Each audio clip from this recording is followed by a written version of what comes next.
পুলিশের জব্দ করা বিভিন্ন ধরনের গাড়ি রাস্তার উপর পড়ে আছে বছরের পর বছর। এইসব গাড়ির এখন আর চলার শক্তি নেই। গাড়িগুলো জং ধরে যন্ত্রাংশ ক্ষয়ে ক্ষয়ে খসে পড়ছে মাটিতে। এমন চিত্র দেখা যাবে চট্টগ্রামের প্রায় থানার জব্দকৃত গাড়িগুলোর।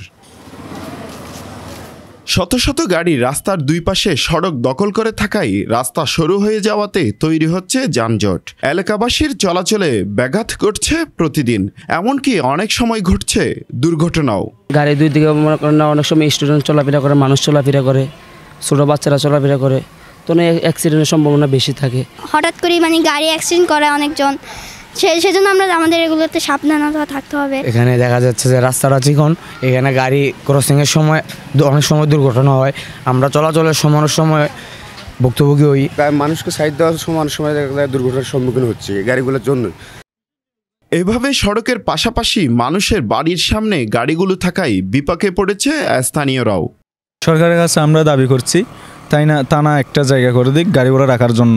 প্রশাসন কিংবা সরকারের থেকে যে কোনো ধরনের উদ্যোগ নিক, যাতে দুই পাশের রাস্তার গাড়িগুলো সরায় ফেলায় একটা জায়গা দেওয়া হোক, যে জায়গার মধ্যে ওনারা এই গাড়িটুকু রাখতে পারে।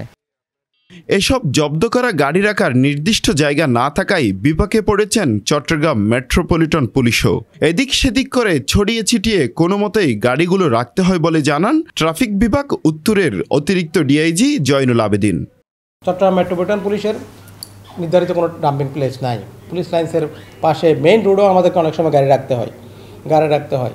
আবার অনেক গাড়ি আমরা ইচ্ছা থাকা সত্ত্বেও আমরা যথাযথভাবে এটা আইনের আওতায় আনতে পারি না, এটাকে মোটরযান আইনের আওতায় আনতে পারি না। যেমন ধরেন আপনার লং ভেহিকেল, বড় বড় ট্রেলার, এই গাড়িগুলো যদি কোনো ডকুমেন্টসে ফেল থাকে তাও আমরা গাড়িগুলো আটক করি না সচরাচর। কারণ করি না বলতে এটা করে রাখবোটা কোথায়? যদি করতে হয় তাহলে সেটা আমরা রাস্তার উপর রেখে দিই।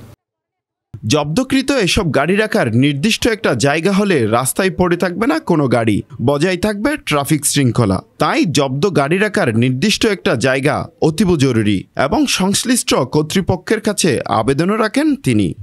আমাদের একটা অনেক দিনের দাবি, এবং এটা আসলে চট্টগ্রাম মেট্রোপলিটন পুলিশের জন্য এবং চট্টগ্রাম নগরবাসীর জন্য ট্রাফিক শৃঙ্খলা বজায় রাখার জন্য আসলে একটা ডাম্পিং প্লেসটা অতীব জরুরি, এবং এটা যত তাড়াতাড়ি বরাদ্দ করা হবে ততই নগরবাসীর জন্য মঙ্গল হবে। বাইজিদ থানাধীন কুঞ্জছায়া আবাসিক এলাকা।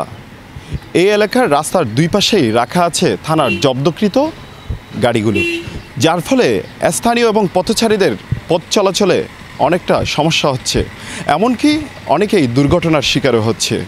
তাই স্থানীয় এবং পথচারীদের দাবি, এই এলাকার মেইন রাস্তা থেকে থানার জব্দকৃত গাড়িগুলো যদি সরানো হয় তাহলে অনেক ক্ষেত্রে দুর্ঘটনা কমে আসবে।